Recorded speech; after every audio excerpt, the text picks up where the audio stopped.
Hi guys, Andy Froy from Survival School Norman Court. Just want to come out and do a short axe video on chopping wood. Okay, so the safest way to chop wood.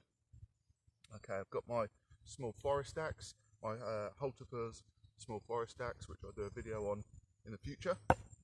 What you need to do, get yourself a nice stump, a nice clear, well lit open area. Okay, so I'm not going to catch my axe on anything when I'm chopping this wood. Okay, I've got myself a nice 12-inch round, okay, and I want to split that now for firewood. So one of the safest ways is down on my knees, okay, and I'm always going to do the work on the opposite side of this stump.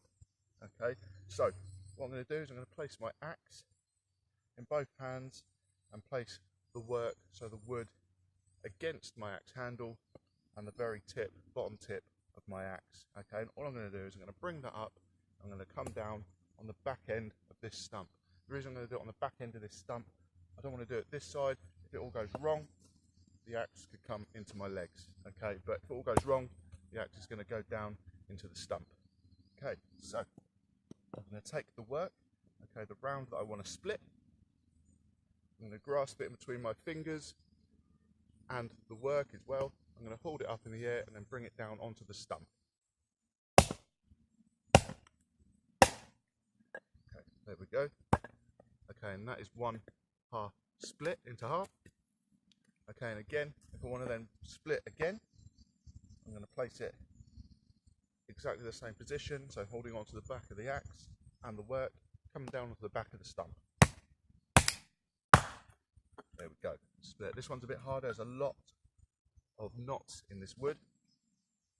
Okay, we're going to split down the central pith as well of the wood, bring it up, straight back down onto the back of that stump, and we're just going to keep on going. We can keep on splitting like this until we want it as small as we want it for firewood.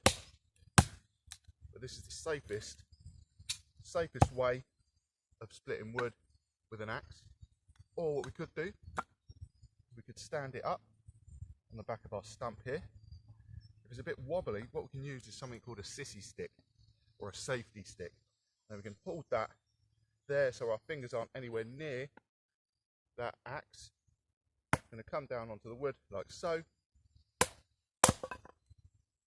and then we split that even smaller. Again, with our sissy stick or our safety stick, just hold that wood in place, come down with the axe. There we go. And we can keep on splitting until we've got it how we want it. We want to get to the inner dry pieces of wood that we want to use for our fire lighting. Then we can keep on going down and down as small as we want it. So, hope that helps, guys. Thanks for watching. Don't forget to like, comment and subscribe. Cheers, guys.